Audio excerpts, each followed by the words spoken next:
నమస్తే, welcome to ఏఐటీవీ. America అగ్రరాజ్యం America అధ్యక్షుడు ట్రంప్ తీసుకున్నటువంటి అనాలోచిత నిర్ణయాల వల్ల ఇరు దేశాల ప్రజలే కాకుండా ఆ దేశంలో ఉన్నటువంటి ప్రజలు కూడా చాలా ఇబ్బందులకు గురవుతున్నటువంటి పరిస్థితి మనం చూస్తూ ఉన్నాం. ఈ మధ్య ఆయన వ్యవహరిస్తున్నటువంటి తీరు అన్ని దేశాలకు కూడా చాలా కంటగింపుగా ఉన్నటువంటి పరిస్థితి. ఏదైతే ఆయన పెంచినటువంటి తారీఫ్లు 25% నుంచి 50% పెంచి ఈరోజు భారతదేశానికి వ్యతిరేకంగా ఆయన తీసుకున్నటువంటి నిర్ణయాలు ఉంటున్నాయి. అదేవిధంగా ఈరోజు ఒక సంచలనాత్మకమైనటువంటి నిర్ణయం తీసుకున్నటువంటి పరిస్థితి మనం చూస్తూ ఉన్నాం. అదేంటంటే H1B వీసా, దానికి సంబంధించినటువంటి ఏదైతే ఆ రేటు, ఆ ఫీజు కూడా ఎంత, అప్పుడు దాదాపు 81,000 రూపాయలు ఉండే ఫీజుని ఈరోజు దాదాపుగా ₹1,00,00,000 వరకు చేసినటువంటి పరిస్థితి కనబడుతుంది. సో $1,00,000 అంటే అది ఎంత దారుణంగా ఆయన వ్యవహరిస్తున్నారో మనం వేరే చెప్పకన అవసరం లేదు. ఈ మధ్య మనం ఆయన వ్యవహరిస్తున్నటువంటి తీరు చూస్తే మనకు అర్థమవుతుంది. సో దీనివల్ల ఎన్ని రకాల సమస్యలు ఉన్నాయి ఏంటి అనేది ఎడ్యుకేషనల్ ఎక్స్పర్ట్ మా నాగేంద్ర గారు మనతో పాటు ఉన్నారు. నాగేంద్ర గారిని అడుగుదాం. ఎందుకంటే ఆయన చాలా అనేక రకాల ఎడ్యుకేషన్కి సంబంధించినటువంటి అబ్రాడ్ స్కిల్ చదువుకోవాలనుకున్న వాళ్ళు, అక్కడ నివసించాలనుకున్న వాళ్ళకి సంబంధించి కావచ్చు, అనేక రకాలైనటువంటి ఇష్యూల మీద అనర్గళమైనటువంటి చర్చా వేదికల్లో పాల్గొన్నటువంటి వ్యక్తి అయినా. సో ఆయన అడిగి దీని మీద, అసలు ఈ నిర్ణయాల మీద, మరి ట్రంప్ నిర్ణయాల మీద మరి ఆయన ఏం చెప్తారో ఆయన మాటలోనే ఉంది. నమస్కారం. నమస్తే నాగేంద్ర గారు, అసలు ఏంటి ఆ ట్రంప్ తీసుకున్నటువంటి నిర్ణయాలు? అసలు ఎవరికి ఎటు అర్థం కాని పరిస్థితి, దేశాలన్నీ కూడా అతలాకుతలం అయిపోతా ఉన్నాయి, ముఖ్యంగా భారతదేశం. సరే, భారతదేశం కూడా ఎక్కడ తగ్గట్లేదు మేక్ ఇన్ ఇండియా పేరుతోటి. సో నువ్వేమైనా చేసుకో, మేము మాత్రం మా మౌనమే నీకు సమాధానం చెప్తుందంటూ కూడా మోడీ గారి యొక్క ప్రవర్తన ఉంది. సో ఈ రోజు H1B వీసా అంటే దాదాపు గతంలో ఇదివరకు 81,000 రూపాయలు ఉన్న ఫీజు ఈ రోజు $1,00,000 చేరుకుంది. అంటే ఏంటి, అది కూడా ఈ రోజు నైట్ నుంచే అమల్లోకి వస్తాయంటూ వార్తలు వస్తా ఉన్నాయి. ఏంటి, మీరు ఏం చెప్పాలనుకుంటున్నారు? సో రవి గారు, ఇప్పుడు ఒకవేళ మనం ఇది కొంచెం కూలంకషంగా ఇన్ డెప్త్ లో మనం ఆలోచించగలిగితే, అసలు అమెరికాకి ప్రెసిడెంట్ ట్రంప్ ఎలా అయ్యాడు, అసలు ఏ నినాదంతో వచ్చాడు? Make America great again. అవును, ఓకే, ఈ నినాదం ద్వారా వచ్చాడు. సో దీని ద్వారా ఏంటి అంటే, నేను ఇమ్మిగ్రెంట్స్ కి మాత్రం నేను చాలా కఠినతరంగా వ్యవహరించబోతున్నాను అని ఆయన Day 1 నుంచి చెప్పగానే చెప్తున్నాడు ఇమ్మిగ్రెంట్స్ పట్ల. సో మొన్నటికి మొన్న మనం చూసినాం, స్టూడెంట్స్ కి కూడా చిన్న చిన్న యాక్సిడెంట్లకి, డ్రంక్ అండ్ డ్రైవ్స్ కి, వాటికి కూడా నీకు 0 టాలరెన్స్ పాలసీ అప్లై చేసి చిన్న వాటికి కూడా వాళ్ళకి డిపోర్ట్ చేసి ఇండియాకి పంపించినారు. ఈ రోజు చూసుకుంటే వర్క్ వీసాలు అంటే, ఎవరైనా సరే ఒక కంపెనీ ఇండియా నుంచి ఒక పర్సన్ని హైర్ చేసుకోవాలి అని అనుకుంటే వాళ్ళకి అయ్యే ఖర్చు ఇంతకు ముందు $975 ఉండేది, ఈ రోజు అది 100K. అంటే ఈ రోజు మనము డాలర్ రేట్ ని మనం మార్చి చూస్తే ఈ రోజు ఉన్న వాటికి 82 లక్షలు. అంటే దాదాపుగా 1000% పెరిగింది. నాట్ ఈవెన్ 100% or 200%, 1000% పెరిగింది. సో ఇలా పెరగడం వల్ల ఆబ్వియస్లీ దీని ఇంపాక్ట్ అనేది అక్కడ ఉన్న వాళ్ళ మీద చాలా ఉంటది, ఘోరం. ఇప్పుడు నేను స్టాటిస్టిక్స్ కూడా చెప్తాను. అకార్డింగ్ టు USCIS వీళ్ళ దగ్గర ఉన్న డేటా ప్రకారము 70 to 71% are Indians. H1B visa మీద ఉన్న వాళ్ళలో అంటే 70% ఇండియన్సే, 30% మిగతా వాళ్ళు.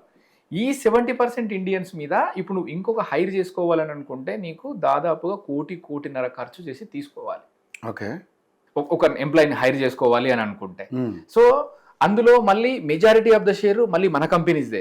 ఏది, TCS కావచ్చు, ఇన్ఫోసిస్, విప్రో, కాగ్నిజెంట్, ఇట్లాంటి కంపెనీలదే మేజర్ షేర్ ఉంది. దగ్గరగా వాళ్ళ దగ్గర ఉన్న డేటా ప్రకారం అయితే 13,496 members are sponsored by these companies, ఈ కంపెనీస్ ద్వారా.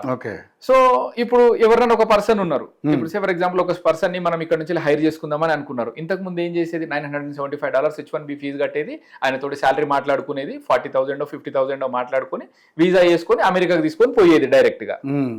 ఇప్పుడు ఏంటి, ఎగ్జాంపుల్ చెప్తున్నాను, ఎవరిదన్నా ఒక పర్సన్ శాలరీ 90,000 ఉంది అని అనుకుందాం. ఓకే, 90,000 శాలరీతో పాటు ఇప్పుడు మళ్ళీ దాన్ని వాళ్ళని స్పాన్సర్ చేయాలి అని అంటే మళ్ళీ ఒక 100K పెట్టాలి, ఇంకొక 80 లక్షలు ఎక్స్ట్రా పెట్టాలి.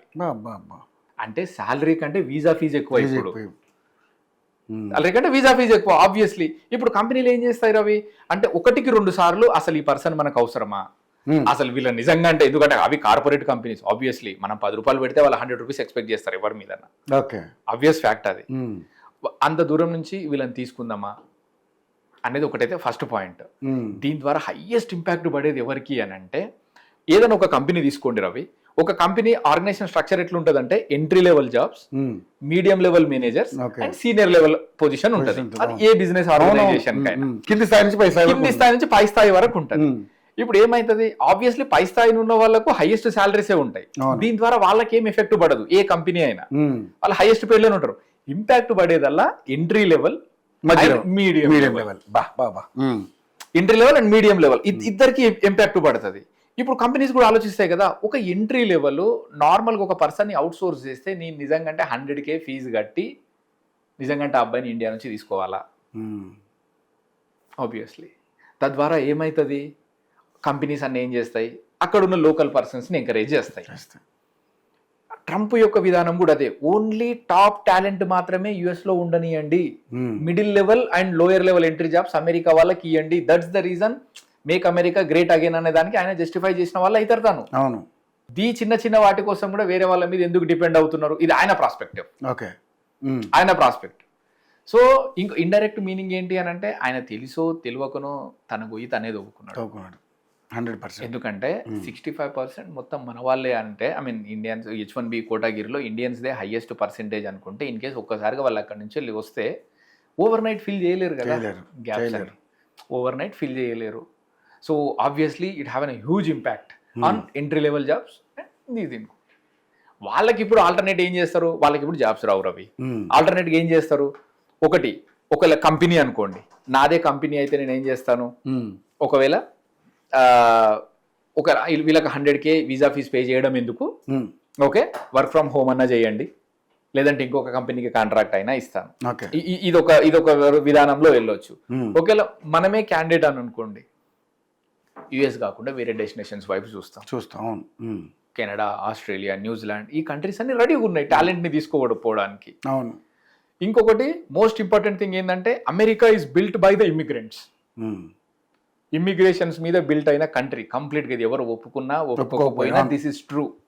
ఎందుకంటే అందరు బయట వాళ్ళే దాన్ని వచ్చి బిల్డ్ చేసినారు, వాళ్ళ టాలెంట్ మీదే బిల్డప్ అయిన కంట్రీ.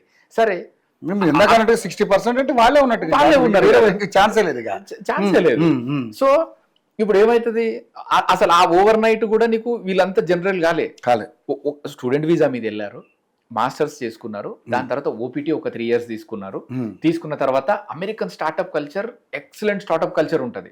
అంటే నువ్వు ఒక కంపెనీ పెట్టాలనుకుంటే నీకు 3 సంవత్సరాలు ట్యాక్సులు ఉండవు, నువ్వు పెట్టుకున్న తర్వాత నువ్వు దీన్ని ఇట్లా చేయాలి అంటే, వాళ్ళు ఆ స్టార్ట్అప్ ని సక్సెస్ చేయడానికి they have such beautiful ecosystem they have. ఇప్పుడు నువ్వు ఎంట్రీ లెవెల్ జాబ్స్ లేకపోయేసరికి నీకు ఆ స్టార్ట్అప్ సిస్టమ్ అనేదే మొదలవ్వదు కదా. నీకు ఈ రోజు సీనియర్ లెవెల్ దాకా పోయినారు అని అనుకుంటే వాళ్ళు ఏమో ఈ రోజు ఇట్లా మాస్టర్స్ అయిపోగానే నేను డైరెక్ట్ CEO డైరెక్టర్ లెవెల్ రాదు. ఎందుకంటే they will carry through the 7 to 8 years, they pass on through the different stages to reach that particular level. ఇప్పుడు నీకు స్టార్ట్అప్ నేను ఇక్కడనే కోసేస్తాను, మీరు ఆల్రెడీ బయట ఎక్స్పీరియన్స్ తెచ్చుకోండి, ఏ కంట్రీలోనైనా పని చేయండి, టాప్ లెవెల్ ఉంటే రండి, లేకపోతే లేదు. Only cream people, only to retain the talent. వీటన్నిటి మీద దృష్టిలో పెట్టుకునే ట్రంప్ ఈరోజు ఇది చేసేస్తున్నాడు. అది కూడా రేపు పొద్దున్న నుంచి వెళ్ళి వాళ్ళ టైం 12:01 నుంచి స్టార్ట్ అవ్వబోతుంది. 100K ఫీజ్ అనేది అంటే 1000% పెంచడం అనేది నిజంగా అంటే అది this is really too much. ఎందుకు ఇలాంటి నిర్ణయాలు తీసుకుంటున్నారంటారు? కారణం ఏంటంటారు? సార్ ఒకటి వాళ్ళ ఐడియాలజీ అయితే make America great again. So అంటే American people seriously chosen business person as their president. So ముందు హైయెస్ట్గా టారిఫ్స్ వేయడము, దాని తర్వాత నెగోషియేషన్స్కి పిలవడము, ఓకే, ముందు వీటన్నిటి మీద హైయెస్ట్గా పెంచడము. సరే ఎవరైనా 10-20% ఓకే, 100 or 200% ఓకే, 1000 times అనేది అసలు మనకు అన్ఇమాజినబుల్. ఇంకొకటి H1B is a secret weapon for an America. ఈరోజు అమెరికా మనకు బిల్డ్ కావడానికి కూడా ఎటువంటి ఆంక్షలు లేకుండా వరల్డ్లో ఎక్కడ టాలెంట్ ఉన్నా తీసుకొచ్చి అమెరికాలో పెట్టేసుకున్నారు వాళ్ళు. వరల్డ్ మొత్తం మీద ఇక్కడ అక్కడ అని కాదు. H1B అనేది వాళ్ళకు ఒక సీక్రెట్ వెపన్. టాలెంటెడా నువ్వు వచ్చి అమెరికాలో ఉండు, యూ హ్యావ్ ఎ రిసోర్సెస్. వాళ్ళు అందులో వచ్చిన వాళ్ళు అక్కడ వాళ్ళ లైఫ్ ఎత్తుకున్నారు, ఇల్లు కట్టుకున్నారు, అన్నీ ప్రాపర్గా చేసుకుంటే ఈరోజు అమెరికన్ అంటే ఇట్స్ విన్ విన్ చేశారు. కానీ బట్ ఇట్లాంటి చర్యల వల్ల ఖచ్చితంగా కంట్రీకి ఎఫెక్ట్ పడుతుంది. దాన్ని నమ్ముకొనున్న మన ఇండియన్స్ కూడా చాలా ఎఫెక్ట్ పడుతుంది అనడంలో అసలు ఎట్లాంటి సందేహం లేదు. ఓకే. సో నిజంగానే అంటే ఈ పర్టికులర్గా ఈ వీసాల మీద ఇంత అమౌంట్ పెంచడానికి రీజన్ ఉందంటారా? అంటే ఒకటి Hmm. వాళ్ళని ఓన్లీ టాప్ పీపుల్ ని మాత్రమే తీసుకుంటారు. సింపుల్ లాజిక్, అవును, బిజినెస్ లాజిక్. Business, ఇప్పుడు okay. హైయెస్ట్ నీకు రేట్ ఉంటే నువ్వు ద బెస్ట్ నే పిక్ చేసుకుంటావు. ఓకే. చిన్న చిన్న జాబ్ రోల్స్ వాటి మీద మీరు కాన్సన్ట్రేట్ చేసి మీరు ₹1,00,00,000 అయితే ఖర్చు పెట్టలేరు కదా. So that the companies obviously reject the medium level and manager level to out source from the different countries. వేరే దగ్గరికి వెళ్ళి తీసుకోలేరు అంతంత ఖర్చు పెట్టి. అంతే, ఓన్లీ టాప్ టాలెంట్ నే తీసుకుంటారు. మనకు కావాల్సింది కూడా అదే. మీడియం లెవెల్ అండ్ లో లెవెల్ జాబ్స్ మొత్తం let's encourage American people. Okay. So మరి మామూలుగా అంటే టాప్ బాటమ్ లెవెల్ నుంచి ఒక మిడిల్ లెవెల్కి వెళ్ళాలనుకున్న వాళ్ళు, వాళ్ళు అక్కడ స్థిరపడి ఉద్యోగాలు చేయాలనుకున్న వాళ్ళు ఆల్సర్ మీద నీళ్ళు పోసినట్టే కదా ఇప్పుడు. 100%. ఓకే. 100%. ఎందుకంటే ఆ ఈకో సిస్టమ్ మీద అయితే దెబ్బ పడింది నిజంగా. ఇప్పుడు ఎన్నో ఆశలతోటి ఇక్కడ పొలాలు అమ్ముకొని, అదే అంటున్నా. అక్కడికి వెళ్ళి చదువుకొని దాని తర్వాత స్టెమ్ ప్రోగ్రామ్ అని ఉంటుంది. Science, engineering, technology and mathematics. ఈ ప్రోగ్రామ్స్ వెళ్ళిన వాళ్ళకి ఒక 36 months OPT వస్తుంది. దాంట్లో వాళ్ళు చిన్నగా జాబ్ చేసుకొని దాని తర్వాత H1B వేసుకొని, అంటే ఇది ఒక proper ecosystem for until green card వరకు ఒకటి ఉండే. ఇదంతా డిస్ట్రప్ట్ అయిపోతుంది మొత్తం డిస్ట్రప్ట్ అయిపోతుంది. అసలే అమెరికా అసలు H1B అనేది lottery visa. So every year వాళ్ళు ఏం చేస్తారంటే రవి 65,000 కంపల్సరీ తీసుకుంటారు. They have a quota. 65,000 తీసుకుంటారు. ఇంకొక 25,000 వచ్చేసి వాళ్ళకు అడ్వాన్స్డ్ గా ఇంకేదన్నా మీద మన దగ్గర స్కిల్ ఉండి ఆ స్కూల్స్ నుంచి వచ్చిన వాళ్ళకి ఇంకో 25,000 కోటా పెట్టుకుంటారు. అంటే ఎవ్రీ ఇయర్ ఖచ్చితంగా ఈ 2 కోటాలని వాళ్ళు ఫిల్ చేస్తారు. దీన్నే ముట్టుకోలే వాళ్ళు. ఎవ్రీ ఇయర్ 65,000 ని తీసుకుంటాం, అందులో డౌట్ ఏం లేదు. కాకపోతే ఈసారి పెట్టిన మెలికి ఏంటి అని అంటే టాప్ లెవెల్ పీపుల్. 100% మేము టాప్ లెవెల్ పీపుల్ మాత్రమే తీసుకుంటాం. అంటే సో ముందెళ్ళి ఎక్స్పీరియన్స్ పెంచుకుని ఏ దేశంలో కానీ ఎక్స్పీరియన్స్ పెంచుకుని వచ్చినా కానీ తీసుకుంటారు అప్పుడు టాప్ లెవెల్ ఉన్న వాళ్ళని. అంతే. మీకు నేను 80 లక్షలు వీసా ఫీజు పే చేయాల్సిన బాధ్యత కంపెనీలో. ఓకే. క్యాండిడేట్ పే చేసుకోలేడు. ఓకే. నీకు నేను వీసా ఫీజు పే చెయ్యాలి అని అనుకుంటే you should deserve that position, right? In skill set wise or your communications wise, whatever it is. ఎంత దూరం ఆలోచించారు చూడండి.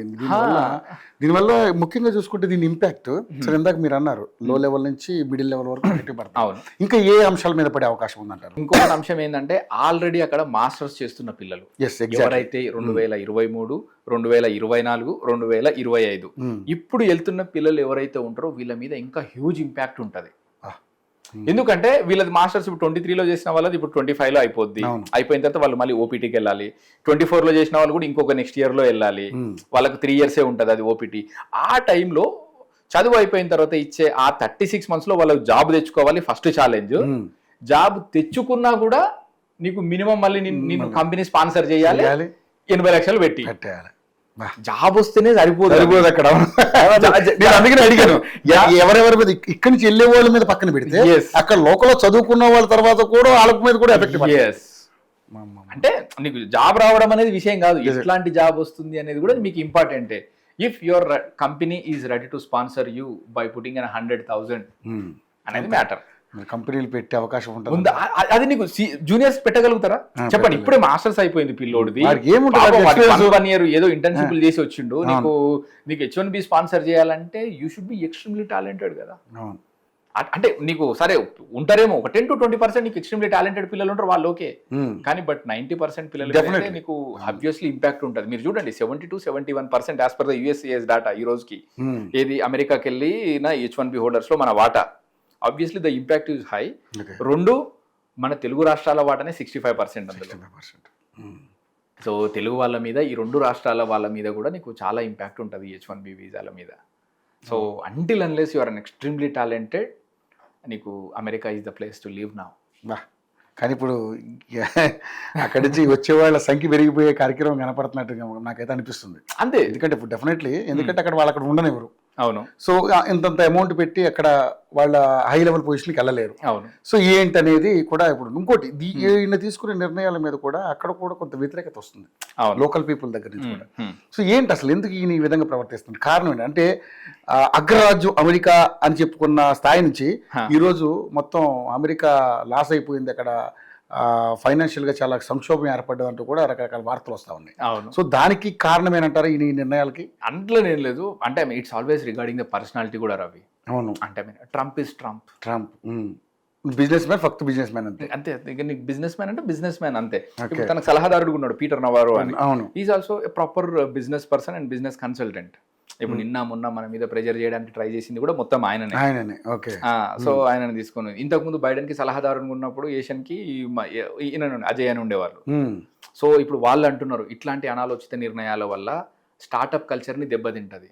స్టార్టప్ కల్చర్ దెబ్బతింటే నీకు ఆబ్వియస్లీ నీకు ఇంపాక్ట్ అనేది ఎక్కడ దగ్గర ఉంటుంది. అవును, నీకు స్విచ్ ఒక దగ్గర ఉంటే ఫ్యాన్ ఒక దగ్గర ఉంటుంది అంతే. డెఫినెట్లీ కదండి. మీరు అక్కడ ఈ రోజు బ్యూటిఫుల్ గా నీకు ఒక ఈకో సిస్టమ్ డెవలప్ అయిపోయి నీకు మంచి జాబులు చేసుకొని ఒక ప్రాపర్ గా పెడుతున్నారు అని అంటే ఇక్కడ మాస్టర్స్ అయిపోయిన పిల్లోడికి నువ్వు ఒక ప్రాపర్ గా కెరీర్ చూపించగలుగుతున్నావు. సో దట్ వాడు ఒక 5 నుంచి 6 సంవత్సరాల్లో వాళ్ళ కెరీర్ని అక్కడ దాకా తీసుకెళ్ళగలుగుతున్నారు వాళ్ళు. సో నువ్వు స్టార్టింగ్ స్టేజ్లోనే మీరు కిల్ చేస్తావు. So it the end of the day obviously Trump వేరే ఇంగ్లీష్ స్పీకింగ్ కంట్రీస్ తోటి కూడా కంపేర్ చేసుకుంటున్నారు. మిగతా అన్ని కంట్రీస్కి వెళ్ళిన వాళ్ళు కూడా జాబులు చేస్తే రిటర్న్ మళ్ళీ వాళ్ళ జాబులు రాకపోతే హోమ్ కంట్రీకి రిటర్న్ వస్తున్నారు. Either you take Australia, Canada, ఏ కంట్రీలు తీసుకున్నా, యూకే. అమెరికాకి వెళ్ళిన వాళ్ళు మాత్రం ఇంకొస్తే మళ్ళీ పోవట్లేదు. అవును, ఇంకా నీకు స్క్రాప్ అయినా టాలెంటెడ్ అయినా ఏదైనా నీకు ఇంకా అమెరికా వెళ్తే మళ్ళీ ఇండియాకి తిరిగి రావాల్సిన అవసరం లేదు అనే ఒక్కటి కూడా నీకు ఉంది. సో ఎందుకు మనం అందరినీ పెట్టుకోవడం? Let's retain the talent and send the scrap. Okay. So ఒక ఎడ్యుకేషనల్ ఎక్స్పర్ట్గా ఇప్పుడు నిజంగా ఇంత ఖర్చు పెట్టుకుని వెళ్ళి అంటే తల్లిదండ్రులు ఇక్కడ పిల్లలు అమెరికా వెళ్ళాలి, వాళ్ళు అక్కడ స్థిరపడాలనుకోవడం కామన్. ఎవరైనా ఈ తల్లిదండ్రులైనా పిల్లల భవిష్యత్తు కోసమే కష్టపడతారు. కానీ ఇప్పుడు ఆ భవిష్యత్తును వాళ్ళకి ఇవ్వడం కోసం వీళ్ళు ఉన్న ఆస్తులని కూడా తెగనమ్ముతున్నారు. ఇంకొకటి ఇది ఒక అమెరికా, నా పిల్లల్ని అమెరికా పంపితే అదొక దర్జాగా ఫీల్ అయ్యి లేనిపోయిన అప్పులు చేసి కూడా పంపుతున్నారు. సో ఇట్లాంటి వాళ్ళకి అందరికి ఇప్పుడు ఈ అంశం చాలా చెక్ పెట్టినట్టు అవుతుంది. కానీ అయినా కూడా సిద్ధపడి వెళ్ళే వాళ్ళ పరిస్థితి ఏంటి? డైలీ హండ్రెడ్స్ ఆఫ్ స్టూడెంట్స్ ని కౌన్సిలింగ్ చేస్తాం. చేసేటప్పుడు నేను మొట్టమొదటిగా చేసే పని ఏంటి అని అంటే ఎందుకు వెళ్తున్నారు అబ్రాడ్? Yes, exactly. నేను అదే అడుగుదాం అనుకున్నా, వెళ్ళాల్సిన అవసరం ఉందా, ఎందుకు ఎందుకు ఎందుకు అనేది మీకు ఒక పాయింట్ ఉండాలి. సరే, ఎప్పుడైతే నువ్వు ఎందుకు అనే క్వశ్చన్ ని నువ్వు సొసైటీ మీద అయితే రుద్దినవో ఆ రోజు నువ్వు సక్సెస్ కాలేవు. Super sir. ఎస్. ఇది మా ఆ బాబాయ్ వాళ్ళ కొడుకు పోయిండు కాబట్టి నేను పోతున్నా, వాళ్ళు 50 లక్షలు సంపాదించి 2 ఏళ్లలో ఇల్లు కట్టిరు కాబట్టి నేను కూడా పోయి సంపాదించుకుంటా అని ఆ ఉద్దేశంతో పోతే ఓకే, ఇన్స్పైర్ అవ్వడం వేరు, చూసి ఇన్స్పైర్ అయిపోవడం వేరు. కానీ at the end of the day that should lead to your personal development, right? నేను కూడా వెళ్ళి చదువుకుంటానన్నా, అక్కడికి వెళ్ళి నేను కష్టపడతాను, వెళ్ళి అక్కడికి ఓకే నేను ఈరోజు 20 లక్షలు మాస్టర్స్ ఫీజు పెట్టి చేసుకుంటున్నాను, నాకు రిటర్న్ ఆన్ ఇన్వెస్ట్మెంట్ ఎంత, ఎన్ని సంవత్సరాల్లో మళ్ళీ నాకు రిటర్న్ వస్తుంది అనేది కూడా మనం చూసుకోవాలి.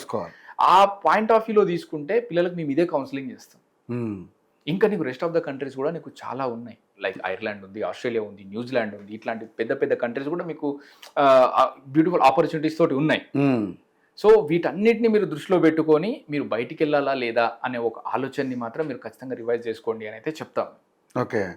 సో మీరు ట్రైనింగ్ ఇచ్చే పిల్లలు కంపల్సరీ ఈ అంశాన్ని చెప్తారు. 100%. ఎందుకంటే we counsel the career counselling first. అంటే అబ్బాయి అసలు ఏం చదువుకున్నాడు, ఏం కోర్స్ తీసుకుందామని అనుకుంటున్నాడు, ఆ ఫ్యూచర్లో ఆ కోర్స్ చదువుకుంటే అబ్బాయికి ఎంతవరకు తను నిలగడగల ఛాన్స్ ఉంటుంది అనేది మేము ముందుగా అనలైజ్ చేస్తాం. దీన్ని ప్రొఫైల్ మ్యాపింగ్ అంటాం మా లాంగ్వేజ్లో. సో ఇంతవరకు సక్సెస్ అయ్యే ఛాన్స్ ఉంది అనేది. ఎందుకంటే ఎక్కువ బ్యాక్లాగ్లు ఉన్న పిల్లోని హై ర్యాంక్ యూనివర్సిటీకి పంపడము ఆబ్వియస్లీ ఫెయిల్. ఓకే, కొంచెం బాగా చదివే పిల్లోని మోడరేట్ యూనివర్సిటీకి పంపినా కూడా మనం న్యాయం చేయలేనట్టే.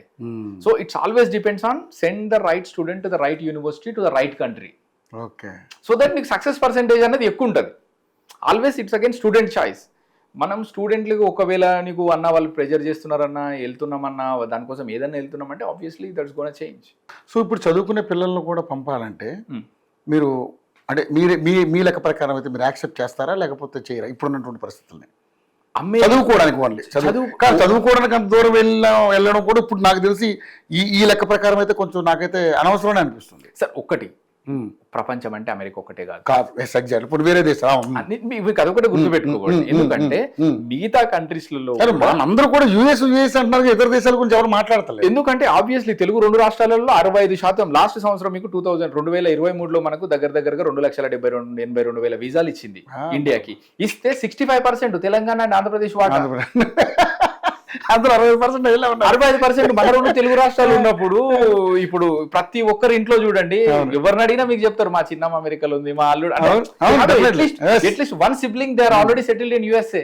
మా ఫ్రెండ్స్ లో కూడా మా ఫ్రెండ్ మా వాడు అమెరికాలో ఉన్నాడు అని చెప్పుకుంటారు. సో నీకు ఆబ్వియస్లీ నీకు అది ఎక్కువ నేరం. అంటే మిగతా స్టేట్స్ లలో నీకు అంత ఉండదు.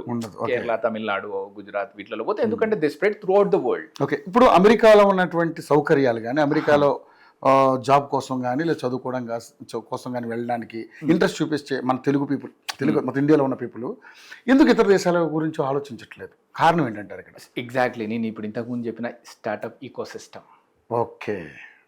Okay, they have created such a beautiful system. Okay, 2 సంవత్సరాలు చదువుకోండి, ఓకే, మీ కోర్సు ఒకవేళ స్టెమ్ కేటగిరీలోకి వస్తే ఇంకొక 36 మంత్స్ ఉండండి. 36 మంత్స్లో మీరు జాబ్ ట్రయల్స్ వేయండి. ఆ జాబ్ ట్రయల్స్లో ఒకవేళ మీకు జాబ్ వచ్చింది అనుకుంటే then go for H1B. Okay, job రాలేదు అని అనుకుంటే ఇంకో యూనివర్సిటీకి వెళ్ళి మాస్టర్స్ చేయండి. అంటే there are plenty of opportunities and options are available in front of the student when compare to other countries. Okay, settlement chances are very high. Okay, 2, నాకు job interest లేదన్నా నేను ఏదైనా బిజినెస్ పెట్టుకుందామా అని అనుకోండి, ఫస్ట్ 3 సంవత్సరాలు అసలు మీకు ట్యాక్స్లే ఉండవు. ఫండింగ్ వస్తుంది, మీ ఐడియా బాగుంటే ఫండింగ్ వాళ్ళే ఇస్తారు, నీదో ఐడియా ఉంటే వాళ్ళే చేస్తారు, నీకు ట్యాక్సులు కట్టాల్సిన అవసరం లేదు. అంటే ఒక కంపెనీకి కావాల్సిన నీకు గ్రోతింగ్ ఎన్విరాన్మెంట్ కావాల్సిన ప్రతి ఒక్కటి వాళ్ళ దగ్గర ఉండి చూసుకుంటారు. ఇప్పుడున్న పరిస్థితి ఇప్పుడు కూడా అది ఉంది, కాకపోతే టూ ఎక్స్ట్రీమ్ స్టేజ్కి వెళ్ళిపోయింది. అంటే if you are until unless you are too talented enough మీకు అది చాలా దొరికే పరిస్థితి లేదు ఇప్పుడు. ఓకే, సో ముందు ఏ విధంగా ఉండబోతుంది అనేది మళ్ళీ మనం చాలా చర్చించాల్సి ఉంటుంది. కానీ నిజంగా ఇది కాస్త అంటే అక్కడ ఉన్న వాళ్ళకి కానీ ఇప్పుడు కొత్తగా వెళ్ళాలనుకున్న వాళ్ళకి కానీ కొంచెం ఇబ్బందికరమైన ఈ విషయమే. లక్షలు పెట్టి కోట్లు పెట్టి చేయాలనేది చాలా కష్టం. ఇప్పుడు అక్కడ ఉన్న కంపెనీలకు కూడా అదే కష్టం. ఇప్పుడు స్మాలర్ కంపెనీస్ కానీ మీడియం లెవెల్ కంపెనీస్కి కానీ దగ్గరగా మీరు చూడండి 1000% ఇంక్రీజ్ అంటే it's really two financial burden on them. ఇప్పుడు వాళ్ళు ఖచ్చితంగా అవుట్ సోర్స్ అన్నా చేయాలి, కాంట్రాక్ట్స్ కన్నా ఇవ్వాలి. ఓకే, ఇంకా they have to search for another alternative that what they can do for them. ఇప్పుడు వర్క్ ఫ్రమ్ హోమ్లు ఇవ్వడం కానీ, ఇంకా రేపటి నుంచే కాబట్టి ఇక దీని పాలసీస్ ఇంపాక్ట్ ఎట్లా ఉంటుంది, major companies like meta, Google, TCS, Wipro అన్ని కలిపి ఎలా ముందుకెళ్తాయి అనేది కూడా ఒక రాబోన్న 2-3 రోజులలో మనం ఒక ఇంట్రెస్టింగ్ ఫ్యాక్ట్ గానే చూడొచ్చు. కానీ ఇప్పుడు అక్కడ లోకల్ నుంచే మేము కోర్టుకి వెళ్తాం దీని మీద, ట్రంప్ తీసుకున్న నిర్ణయాల మీద అంటూ కూడా రకరకాల వార్తలు. అవును, దట్స్ సో వెళ్తే ఏంటి ఎలా ఉండబోతుంది అంటే ఇంప్లిమెంటేషన్ ఆపొచ్చు. అంటే అమెరికాలో ఎట్లుంటది అంటే ఇట్స్ కంప్లీట్లీ డెమోక్రటిక్ కంట్రీ. మీరు ఒక డిసిషన్ తీసుకున్నారు అని అంటే కంప్లీట్ గా నీకు ప్రెసిడెంట్ చేతుల మీద కూడా నీకు లేకుండా everyone can go to the court. ఇప్పుడు మొన్న టారిఫ్ల విషయంలో చూసుకున్నారు, ఎవరు ఏ కంట్రీ మీద ఎట్లా పడితే అట్లా టారిఫ్ వేయడానికి వీలు లేదు అని కోర్టు చెప్పింది. ఇప్పుడు ఇది కూడా 1000% పెంచింది అని అంటే they have to justify themself. ఎందుకు మేము 1000% ఛార్జ్ చేస్తున్నాం అనేది కోర్టుకు చెప్పాల్సి వస్తుంది. డెఫినెట్లీ వాళ్ళు ఖచ్చితంగా కోర్టుకి వెళ్తామని అంటున్నారు. 2, ఇంప్లిమెంటేషన్ అనేది ఎట్లా, ఇది సంవత్సరానికేనా ₹1,00,00,000? మరి ఒకవేళ 5 సంవత్సరాల జాబ్ 5 సంవత్సరాల కాంట్రాక్ట్ ఉంటే మరి 5 సంవత్సరాలు మళ్ళీ 100K పెట్టాల్సిందేనా? అసలు ఇంప్లిమెంటేషన్ మీద ఏంటి అనేది కూడా నీకు ఇంకా సరైన ఉత్తర్వులు అనేది రాలేదు. ఓకే, కానీ వీళ్ళు సంపాదించేది ఏముంది కానీ కట్టేది ఎక్కువైపోతుంది కదా సార్. అలా అయితే అంతే, ట్యాక్స్ల రూపంలోనే మొత్తం అంతే. సో ఏదేమైనా కోర్టు నిర్ణయం కూడా మనం వేచి చూద్దాం. ఒక 2-3 రోజులలో అయితే ఈ పెద్ద కంపెనీస్ అన్ని కలిపి ఎట్లా ముందుకు వెళ్తాయి ఏంటి అనేది. ఇప్పుడు ఆ కంపెనీలకు ఆబ్వియస్లీ ఇప్పుడు ఇంతకు ముందు వాళ్ళకు ఒక మంచి టాలెంటెడ్ దొరికింది అని అనుకుంటే ఒక 20 లక్షలలో వాళ్ళు ఇక్కడ హైర్ చేసుకుని తీసుకునేవాళ్ళు. ఇప్పుడు ఆ పరిస్థితి లేదు. 1-2 సార్లు ఆలోచించాలి. ఇప్పుడు వాడు ఎంత పెద్ద టాలెంట్ ఉన్నాడు అయినా ఆలోచించాలి. ప్రమోట్ చేయాలంటే ఇంత డబ్బులు పెట్టాలా అని ఆలోచించాలి. ఏ రోల్ లో పెట్టాలి, ఆ రోల్ శాలరీ ఎంత, అసలు నిజంగా వీళ్ళని తీసుకుందామా, అవుట్ సోర్స్ కి ఇద్దామా అనేది మీకు ఆలోచిస్తారు. సో ఈయన ఒకవేళ తీసుకుని పెట్టినా అక్కడ అంత మనకి బెనిఫిట్ ఉంటుందా లేదని కూడా కంపెనీ ఆలోచిస్తుంది కదా. ఆబ్వియస్లీ ఇవన్నీ అంటే ఒకటికి ఒకదానికి లింక్ రవి. సో నాగేంద్ర గారు థ్యాంక్ యూ. మనం మళ్ళీ నెక్స్ట్ ఫర్దర్ గా దీని మీద ఇంకా చాలా ఉంటాయి మనకి, ఎందుకంటే ఇది చాలా పెద్ద ఇష్యూ. అవును, H1B విషా ఈ రోజు 88 లక్షలు 82 లక్షలు అంటే దగ్గర ₹1,00,00,000 అంటే నాట్ ఎ జోక్. సో దీని మీద మనం ఇంకా చాలా రకాలుగా మాట్లాడు, ఎందుకంటే ఇంకా అప్డేట్స్ వస్తుంటాయి కాబట్టి మళ్ళీ ఒకసారి మనం కలుసుకునే ప్రయత్నం చేద్దాం. థ్యాంక్ యూ అండి. థ్యాంక్ యూ రవి గారు.